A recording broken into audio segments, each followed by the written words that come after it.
ኢየሱስ ክርስቶስ የኛን ሁሉ መዳን ከእግዚአብሔር መንግስት ወይ ከእግዚአብሔር ዘንድ ያወጣው በትህትናው። ስለዚህ አሁንም ጠላት ከዩኒቲ አውጥቶ ከትህትና ጎዳና አውጥቶ አማራጮችን ጭምር እኮ ሊያቀርብ ይችላል። በጣም መንቃት አለብን። ትህትና መጉደል እኮ ነው። ትህትናን ማጣት ነው ከነበረበት ስፍራህን እንድትለቅ የሚያደርግ። ትህትና ማጣት አንድነትን በሐሳብም በፍቅርም በልብም ያሳጣል።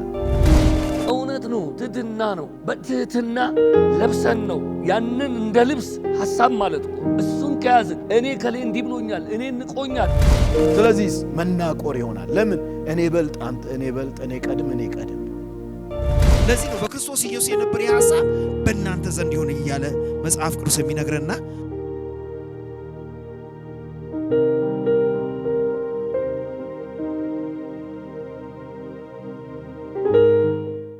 አማኞች ክርስቲያና ተግባራዊ ክርስትናን እውነት ነው እያየን ያለ ነው። ልንተገብረው ልንኖረው በክርስቶስ የሆነልን ነገር አለ። ግን ልንኖረው በዚህ ምድር ላይ ሳለን ልንገልጠው ልንታይበት ልንመላለስበት የሚገባው እውነት ነውና እስቲ ፓስተር ሄኖክ በዚህ ሐሳብ ላይ አመሰግናለሁ። ፓስተር ፍቄ አሁን እንዳነሳው ይሄ መገለጫችን ነው የሚለው በማቴዎስ ወንጌል ምዕራፍ 5 ብርሃናችሁ በሰው ሁሉ ዘንድ ይብራ ነው የሚለው እና ክርስትና በእንቅብ ውስጥ የተደበቀ አይደለም ብሎ ጌታ ኢየሱስ አስተምሯል።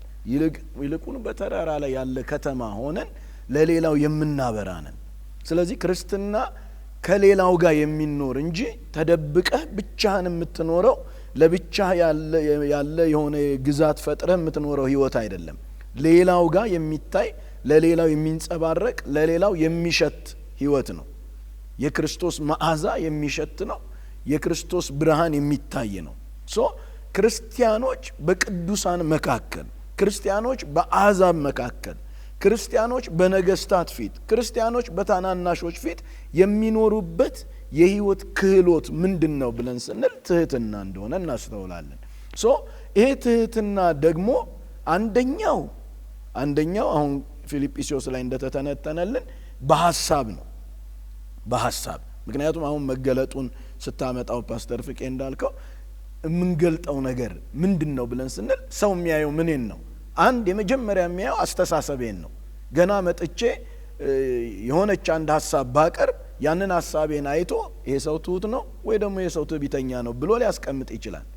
እንተው እባክህ ብዬ ብል አውቶማቲካሊ የዚህ ሰው ሐሳብ ምንድነው ብሎ በደንብ ዲፋይን ማድረግ ይችላል። ወይ ደግሞ እሺ ጌታዬ ወይ ደግሞ እሺ ወንድሜ እሺ እቴ ብሎ ደግሞ በሽታ መንፈስ የተደገፈውን ሰው ደግሞ ስትመለከቱ የትህትናን ሐሳብ ይዟል አዝሏል ብለን ማለት እንችላለን። መገለጫው በሐሳብ በቃል በድርጊት ነው ማለት ነው ትህትናው። ኢየሱስ ክርስቶስም ያሳየ የነበረው ይሄንን ነው። በምድር ላይ መጥቶ ትህትና የመንፈስ ፍሬ የሆነውን ትህትና ግልጽ አድርጎ አሳየ። ትህትና ማለት ወርድ ዝም ብሎ ባዶ ነገር ይሄው ብሎ አሳየን። ቅድም እንዳነሳችሁት ባዶነትን የመጀመሪያው ባዶነቱን አስቡ እስኪ። ምን ይላሉ የእግዚአብሔር ሰዎች? the blessedness of emptiness ይላሉ። የባዶነት በረከት ብለው ይላሉ። መባረክ ወይ ደግሞ ክብሩና በረከቱ። አንድ ሰው ይሄ አለኝ ይሄ ነኝ እንዲህ ነኝ ብሎ የሚለው ነገር የለውም። ኢየሱስ ያደረገኝን ነኝ፣ የኔ መታወቂያ የኔ መለያ ኢየሱስ ነው። ስለዚህ ላሳይ የምጣጣረው የምሯሯጠው ማንነት የለኝም። ልገልጥ የምሯሯጠው የኔ የራሴ ሐሳብ የለኝም። ወይ ደግሞ ላሰማምር የምፈልገው የራሴ ለኔ ክብር ብዬ የማደርገው ቃላትና አካሄድ የለኝም ብሎ አንድ ሰው ሲል የማንን ሊይዝ ነው ማለት ነው? የክርስቶስን ሊያሳይ ነው ማለት ነው። ለዚህ ነው እኮ ራሱን ይካድ። የትህትና የመጀመሪያው ባዶነትህ ነው፣ መካድህ ነው። የራስህን ሐሳብ፣ የራስህን አካሄድ፣ የራስህን አመለካከትና አንደበት ያን ስትጥል የክርስቶስን ይዘህ ስትሄድ የትህትና ጎዳና ብለን የምንለው አሁንም ክርስትናውን በግልጽ ማሳየት ካለብን፣ በቅዱሳን መካከል ማሳየት ካለብን ይሄ የትህትና አስተሳሰብ አካሄድና አነጋገር አይነተኛ መሳሪያችን ነው። ዛሬ ለምንድነው ቅድም ፊልጵስዩስ ላይ እንዳነሳ ነው በፍቅር በሐሳብ በልብ አንድነት አድርጉ አለ። ለምንድን ነው አንድነት የከበደ? ብር ስለሌለን ነው ወይስ ሀብታም በመካከል ስለሌለ ነው ወይስ አዋቂ በመካከል ስለሌለ ነው ወይስ ምንድነው አንድነት የከበደን? እንደ አማኝ እንደ ዩኒቨርሳል ቸርች ብናወራ እንደ ሀገር ብናወራ አንድነት የከበደን ምንድነው ብለን ቁልፉን እንቆቅልሹን እንፍታ ካለን እንቆቅልሹን የሚፈታልን ትህትና ነው አይደል? እንቆቅልሹ መፍቻ ያቺ ውሏ ተርትረ እንትኑን የምትተረትርበት ትህትና ነው። ትህትና ማጣት አንድነትን በሐሳብም በፍቅርም በልብም ያሳጣሃል። ስለዚህ መናቆር ይሆናል። ለምን እኔ በልጥ አንተ እኔ በልጥ እኔ ቀድም እኔ ቀድም። እግዚአብሔር እጅግ አድርገን እናመሰግናለን። ፓስተር ሄኖክ እየተናገረ ያለ የሚመጣልኝ በጣም ኮር የሆነ በሀገር ደረጃ በቤተ ክርስቲያን ደረጃ እርስ በርስ ባለ በቅዱሳን መካከል በጣም ወሳኝ የሆነ ነገር ነው እየተነጋገርን ያለው። ምክንያቱም ትህትናና አንድነት የተያያዘ ነው። አንድን ነገር ውጤታማ ለመሆን ትልቁ ነገር ዩኒቲ ነው፣ አንድነትን ነው። የመጀመሪያው ሰው ልጅን ሲጥለው ከእግዚአብሔር ጋር ያለውን አንድነት ነው ያበላሸው። የእግዚአብሔር እቅድ የእግዚአብሔር ዓላማ እንዳይከናወን።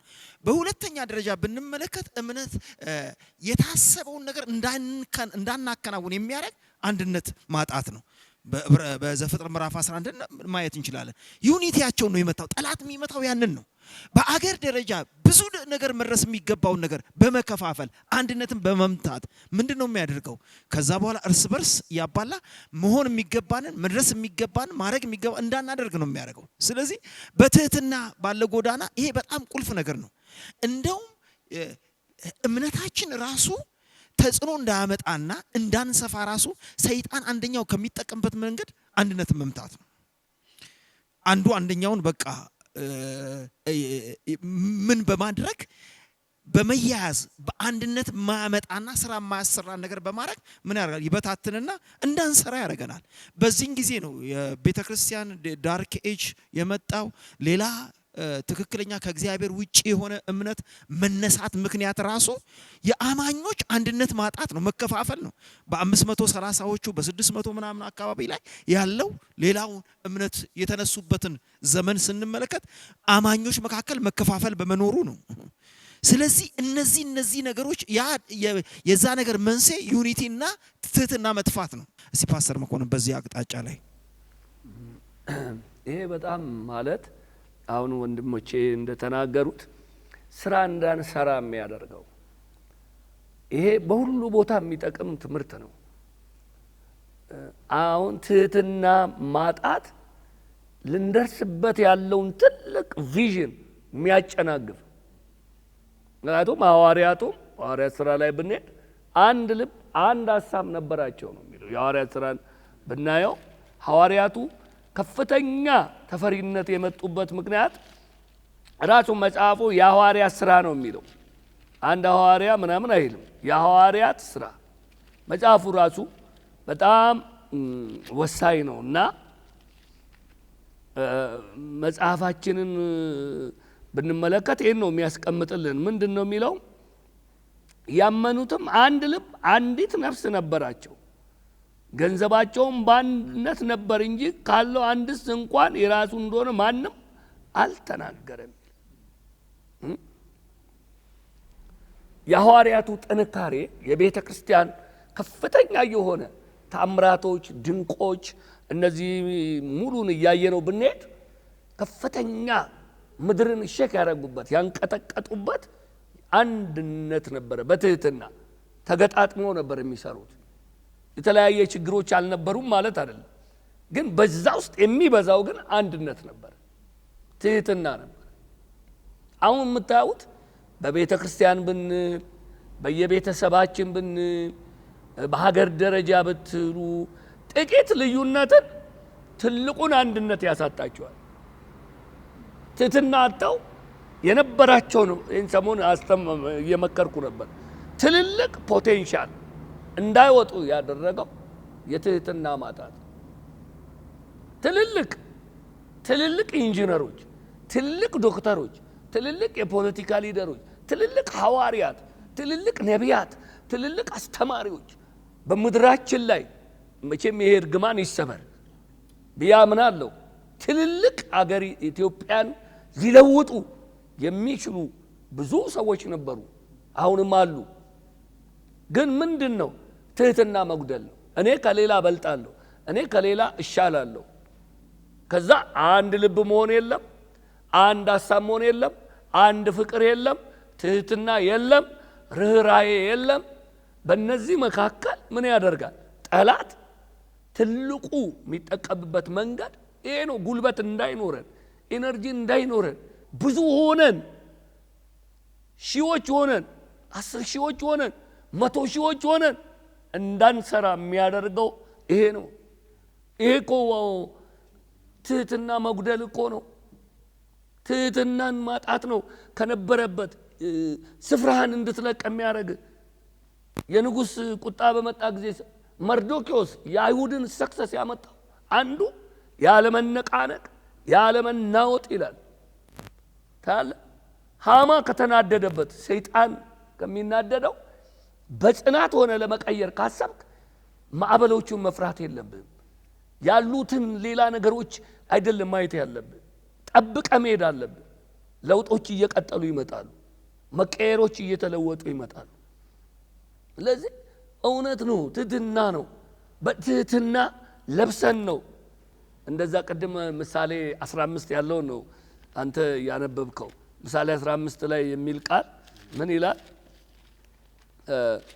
ምን ያህል ትዕቢት ውድቀትን እንደሚያመጣ ምሳሌ 15 ላይ ምን ይላል? የእግዚአብሔር ቃል እግዚአብሔርን መፍራት የጥበብ 33 ማለት ነው 15:30 እግዚአብሔርን መፍራት የጥበብ ትምህርት ነው። አየው። ከዛ በኋላ ምን ይላል? ትህትና ከበሬታን ትቀድማለች ይላል። በቃ ያስታውቃሉ። ነገ ታላቅ የሚሆኑ ሰዎች በዚህ መገለጥ ሲሄዱ ነው። ነገ በቢዝነሳቸው፣ ነገ በቤተ ክርስቲያን ውስጥ፣ ነገ በህይወታቸው፣ ነገ በትዳራቸው፣ ነገ በካምፓኒያቸው ትልልቅ በቃ አስፈሪ የሆኑ ተቋማትን ይዘን እንድንሄድ አገራችን ራሱ ብለስ እንድትሆን በቃ ሊደርሺፕ አገሪቷ አንዱ አንዱን አክብሮ አንዱ አንዱ በትህትና ይዞት ሳይንቀው ምንም ያለን ዕውቀት እንዳትፈጽም በቃ በርጅና ተጨርሰዋል። ምን ይላል እዛ ሆሴ ላይ? ፖቴንሻል እንዳታወጣ። ሆሴ እኮ ኤፍሬም አለው እንዳልተገላበጠ ቂጣ ነው፣ እንግዶች ጉልበቱን በሉት ምንም ሳይጠቀም። ብዙ ሰዎች ውስጣቸው ያለውን ማዕድን ብዙ በትህትና በመጉደል አውቃለሁ። እንዴት እኔ ከዚህ በታች ሆኜ እሰራለሁ፣ ከከሌ በታች እንዴት ሆናለሁ፣ እኔ በቃ እኔ አገሪቷ ላይ ነኝ ያለሁት እያሉ እንዳይሰሩ አድርጉ። ሰይጣን ግሩፕ ፈጥሮ በተለያየ ቦታ አስቀምጧቸው ለሀገር፣ ለቤተ ክርስቲያን፣ ለዓለም፣ ለአህጉር፣ ለአፍሪካ ልክ ሌሎች እንደሚጠቅሙት አንዳንዶቹን እንደዚህ አድርጎ ሰይጣን ከሚጫወትበት ስትራቴጂ የፊልጵስዩስ መጽሐፍ መድኃኒት፣ ፈውስ የሆነ መድኃኒት እንደሆነ አምናለሁ። የብዙ ሰዎች ፖቴንሻል ይህን ሰሞን እግዚአብሔር እየተናገረኝ ያለው ሰዎች በውስጣቸው ያሉትን እንዳያወጡ ከሚያደርገው አንዱ ትህትና ነው። ጌታ ኢየሱስ ትልቁን የማዳን እግዚአብሔር አብ የተጠቀመበት ለሰው ልጆች መድኃኒት ያደረገው የህይወት ራስ ያደረገው ትሁት ሆኖ ወርዶ ዝቅ ብሎ ከስም በላይ ከፍ አደረገው ይላል የእግዚአብሔር ቃል። ስም ሰጠው ይላል። ትልቅ እና ይሄ ፖቴንሻል እንዳያወጡ የሚያደርግ መንፈስ በእርግጠኝነት በምድራችን እየተሰበረ ነው፣ ይሰበራል። ክብር ለኢየሱስ ይሁን። በጣም ዋናውን ነጥብ እያገኘን ነው። በሀገራችንም ላይ በቤተ ክርስቲያንም ፖቴንሻል አወጥቶ መድረስ የሚገባን ቦታ እንዳንደርስ እንቅፋት የሚሆነውን ነገር ኢየሱስ ክርስቶስንም ስንመለከት ቴምፕቴሽን እኮ አምጥቶበታል። ሊሄድ ያለበትን የተከተተና ጎዳና ምን ለማድረግ ከዛ ጉዞ ለማስተጓጎል ፈተና አምጥቷል። ሉቃስ 4 ላይ ማቴዎስ ላይም ስንመለከት ምንድነው ወድቀ ብትሰግድልኝ ይሄን ሁሉ የዓለምን ክብር ብልጥግና ይሄን እሰጥሃለሁ ባቋራጭ በቃ ምንም ሳትከፍል። እሱ ግን ኖ መከራ ቢያስከፍልም በትህትና ጎዳና ሄጄ እግዚአብሔር ያሰበውን ላከናውን የሚገባውን ተልእኮ አከናውናለሁ ብሎ የባሪያ መልክ ይዞ እስከ መስቀል ሞት ድረስ የታዘዘ እንደሆነ ይናገራል። ከመስቀል በፊት እኮ የመጣ ነገር አለ። ስለዚህ አሁንም ጠላት ከዩኒቲ አውጥቶ ከትህትና ጎዳና አውጥቶ አማራጮችን ጭምር እኮ ሊያቀርብ ይችላል። በጣም መንቃት አለብን። እንግዲህ ለዚህ ነው በክርስቶስ ኢየሱስ የነበረ የሐሳብ በእናንተ ዘንድ ይሁን እያለ መጽሐፍ ቅዱስ የሚነግረንና እስቲ ፓስተር ሄኖክ በዚህ ላይ የሚጨምረው ነገር ለስሙ ይሁን። በጣም ትልቅ ሐሳብ ነው እያየን ያለ ነው። አሁን መቼስ ቅዱሳን በዚህ እውነት በደንብ ካስተዋልን በጣም ብዙ ፍሬ ማፍራት እንችላለን። አሁን ፓስተር መኮንን እንዳነሳው በጣም ቁልፍ የሆነ ሐሳብን ይሄንን አሁን ፖቴንሻልን ማውጣት የሚለውን ነገር ስንመለከት ቀላል ምሳሌ ማየት እንችላለን። አሁን ጌታችን ኢየሱስ ክርስቶስን እንዳለው ሐናን ማየት እንችላለን። ሐና የሳሙኤል እናት በመጽሐፍ ቅዱሳችን አንደኛ ሳሙኤል ምዕራፍ 1:12 ላይ ስንመለከት እቺ ሴት የጸሎት ሰው ናት። ምንም እንኳን ፉናና በጣም ጣውንቷ ብታበሳጫትም ያለማቋረጥ በእግዚአብሔር ፊት ትህትናዋን እናያለን አይደለም። ራሷን በእግዚአብሔር ፊት አዋርዳ ከጸሎት አልጎደለችም። አንደኛው ትህትና towards God አይደለም፣ ወደ በእግዚአብሔር ፊት ያለን ትህትና ነው። ሁለተኛው በቅዱሳን መካከል ነው። ሶስተኛው በአሕዛብ መካከል ነው። እቺ ሴት በእግዚአብሔር ፊት በፍጹም ትህትና ነበር የምትመላለሰው። ከዛ በኋላ በዛ በትህትና በምትመላለስበት በዛ በእግዚአብሔር ቤተ መቅደስ ደግሞ እንዴት ነው ከቅዱሳን ከመሪዎች ጋር ከካህናቱ ጋር የምትመላለሰው ብለን ስንመለከት ደግሞ እቺን ሴት ከትህትና ምሽጓ የሚያወጣት ደግሞ መጣ። ኤሊ ምን እንዳላት እናስተውላ። አንቺ ስካርሽ እስከመቼ ሰካራም ነሽ ነው እኮ ያላት። ምናልባት ሰካራም የሚለው ቃል ለሴት ልጅ በጭንቅ ላለች ሴት ልጅ እግዚአብሔር በዛን ሰዓት ልጅ የሌላት ልጅ እግዚአብሔርን እየተማጸነች ላለች ልጅ ምን እንደሚፈጠር እናስተውላለን። ግን ያንን ብሏት ያቺ ሴት ኦሬዲ በልቧ ትሁት ናት፣ በሐሳቧ ትሁት ናት። አሁን ደግሞ ንግግሯን ደግሞ ስንመለከት ጌታዬ ባሪያህ እንደምናምንቴ ሴት አትቁጠራት። ወዲያውኑ ንግግሯ ደግሞ ገለጣት። ትህትናዋ ንግግሯም ላይ እናገኘዋለን።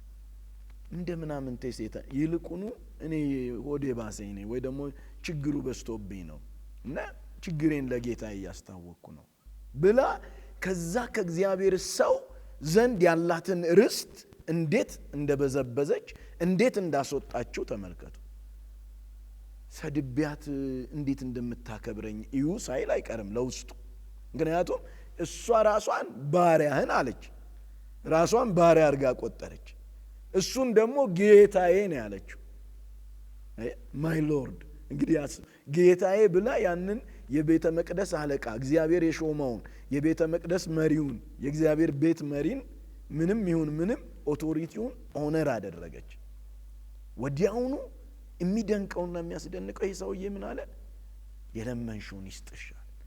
መጽሐፉ ቁልጭ አድርጎ ሲያስቀምጠው ምን አለ? ከዛ ሰዓት በኋላ እቺ ሴት ፊቷ ሐዘንተኛ አልሆነም። her countenance ይላል የሚነበብ ነው። ስለዚህ ትህትና ቅድም ፓስተር እንዳነሳው ልብስ ነው። ሁላችን አማኞች ለብሰነው የምንሄድ የሚታይ ነው የሚያየው ነው። ሰው አይታችሁ ከሆነ አንዳንድ ጊዜ አንድ ሰው በጣም ተቆጥቶ ሲመጣ ምንድነው ቁጣ ለብሶ እኮ ነው የመጣው እንላለን። ስለዚህ ቁጣ ልብስ ነው ማለት ነው።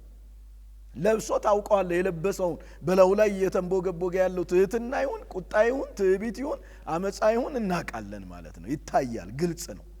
እቺ ሴት ከዛ በኋላ ያንን ካለች በኋላ ከተዘጋ ማህፀኗ ዓለምን የሚደርስ በዛ ዘመን ያለውን ዓለም ከዳን እስከ ቤርሳቤ ከጫፍ እስከ ጫፍ ማለት ነው። በዛ ዘመን ከዳን እስከ ቤርሳቤ ዝናው የወጣለት ቃሉ የሚሰማለት ሳሙኤልን አወጣች። በምን? በትህትና። ቅድም የእግዚአብሔር ሰው እንዳለው ኢየሱስ ክርስቶስ የኛን ሁሉ መዳን ከእግዚአብሔር መንግስት ወይ ከእግዚአብሔር ዘንድ ያወጣው በትህትናው ሚሊዮኖች መዳን። ዛሬ ቅድም እንዳልከው የእግዚአብሔር ሰው ብዙዎች በእኛ እጅ መዳን ሲችሉ ከትህትና ጉድለት እንዳይድኑ ሆነዋል። ብዙዎች በክብር ከፍታ መድረስ ሲችሉ እንዳይደርሱ ሆነዋል። ምን? ከትህትና ጉድለት። ዛሬ እስኪ እናስብ፣ የምንናገረው ንግግር ራሱ በጨው እንደተቀመመ በጸጋ ይሁን ተብሎ ሳለ እንደ ጭንቁር ነው እኮ አይደል እንዴ? እርስ በርስ መዋጋት አሁን በሚዲያው ላይ ክርስትና ነው ወይስ የሆነ እበልጣለሁ መብለጡን ሊያሳይ ነው ያለው ማህበረሰቡ ብላችሁ ተላላችሁ? በክርስቲያን ማህበረሰብ በዓለማዊው ብትመለከቱ እኔ በልጥ ነኝ ብለልጥ እንጂ የሚያሳየው ያስብኩት ያለውን ነገር ነው። በሚዲያው ላይ ራሱ አንድ ጊዜ አንድ ነገር ተመለከቱ። በጣም ትልቅ ሰው ነው በእድሜ ምንተን ያደረገ ምን ያክል በጭንቁር ቃል በቃ አውቃለሁ ካንተ በላይ ለማለት ሲዋጉ ስፒሪቱን አየሁትና እንዴት ሾክድ የሚያደርግ ነውና እስቲ በዚህ ላይ ያለው መዳሰሱ ጥሩ ነው። አሁን ትልቁ እያጣን ያለ ነው እኛ በአማኙ ሰርክል በወንድሞች መካከል በአሕዛብም ብንል እስፔሻሊ አሁን እንደው መጀመሪያ በአማኙ መካከል የትህትናን ልበሱ የተባልነው እኛ ንግግራችንን እንፈትሸው እስኪ አስቡ። ስንፈትሸው አይታችሁ ከሆነ ልጆች ለወላጆች የሚመልሱት ምን አይነት ንግግር ነው ያላቸው? ንግግር ሳምሃው ውስጡ ትዕቢት ነው የተሞላው። ለምን? ታውቃለህ ነው። በቸርችም መጥቶ የሚነገረው ታውቃለህ አንተ ከሁሉ በላይ ነህ ነው። እንዴት ነው ከሁሉ በላይ? ከሁሉ በላይ የሆነው ኢየሱስ ነው። ኢየሱስን እንዲመስል ትህትናን አልብሰው እንጂ ከሁሉ በላይነቱን ነግረው ኢጎውን አስፈተህለት የምታሳድገው መሆን የለበትም አይደል እንዴ? ቲቺንጉ ራሱ ኢጎውን የሚያሳድግ ብቻ እንደው አንተ ትልቅ ነህ፣ አንተ የበላይ ነህ፣ አንተ ምናምን ነህ ብለህ ልክ ሞቲቬሽናል ወርድስ ተብለው እንደሚባሉ ይሄ ሞቲቬሽናል ስፒከርስ አይደለንም እኛ። we are not motivational speakers እንደ ክርስቶስ አገልጋዮች፣ እንደ ክርስቶስ ወንጌላውያን፣ ሐዋርያት፣ ነቢያት፣ አስተማሪ እረኞች ሞቲቬሽናል ስፒከሮች አይደለንም። ትልቅ ነህ ይሳካልሃል ምናምን ነው። የክርስቶስን መንገድ ተከተል፣ በትህትና ለወላጆች ተገዛ ማሳየት አለብን። ለምን? ፖቴንሻሉን እንዳያወጣ ትገለዋለህ፣ ታስቆመዋለህ። ስለዚህ ትህትናን እንዲያፈሩ ልጆች ለወላጆች፣ ባል ለሚስቱ እንዴት አይነት ነው ሂጂ አንቺ ዛ ምናም ብሎ ነው የሚለው ወይስ በእግዚአብሔር ቃል የተቃኘ ያማረ ውበት ያ? ሚስትስ ባክ አንተ ዝም በል ብላ ታዋርደዋለች በሸንጎ መካከል ሚስት ባሏን። እንዴት ነው ታዲያ ፖቴንሻል የሚወጣው? የከበረ ነገር በመካከል ቅድም እንዳነሳው ዩኒቲው ይፈራርሳል። ፖቴንሻል እንዳናወጣ አሁን ቅድም የእግዚአብሔር ሰው እንዳለው ይሆናል እና እንታሰራለን። ከሰይጣን በላይ ትዕቢት ግዙፍ የሆነ ጠላታችን እያጠፋን ያለው ከሰይጣን በላይ ማለት እንችላለን። ከሰይጣን እልፍ ጊዜ በላይ ትዕቢት ነው። እስራኤልም በምድረ በዳ ያጠፋቸው ጠላታቸው አልነበረም። ጠላቶቻቸው እንደውም ሰነፎች ናቸው ነው ያለው ሙሴ። ምን ያጠፋቸው? በትህትና ለእግዚአብሔር አለመገዛታቸው። እግዚአብሔርን እጅግ አድርገን እናመሰግናለን ፓስተር ሄኖክ። እስቲ ይሄ ሀሳብ በጣም እንግዲህ ብዙ ነገሮች እንደሚዳስሱ ተመለከተን። ምን ያክል በዩኒቲያችን መካከል ምን ያክል በእምነታችን መካከል ራሱ መለያየትን ጭምር እንደፈጠረ፣ የትህትና ጦት መከባበርን ሁሉ እንዳጠፋ ብዙ ነገሮችን ነው የምንመለከተውና ከዚህ የተነሳ መስራት እንደሚገባን፣ መብዛት እንደሚገባን፣ በዓለም ላይ ተጽዕኖ ማምጣት እንደሚገባን ከፊት ከዚህ በላይ መሄድ ሲገባን እንዳልሄድን ጭምር ያየንበት ነውና ወደ ዕብራውያን ምዕራፍ 12 ላይ ስንመለከት አንድን ነገር እናያለን። እንግዲህ ሞዴሉ የሆኑትን ከዚህ በፊት አስቀድመው የሮጡትን እንደ ደመና ምስክር የሆኑትን እነሱን ጭምር ያያይዝና ከክርስቶስ ጋራ በማስከተል የሚናገረው እውነት አለና ይህንን ከዚሁ ሐሳብ ጋራ በማጠናከር እስቲ እንግዲህ እናያለን። እስቲ ከዚህ ሐሳብ ጋራ ፓስተር ሞኬ ይህንን ሐሳብ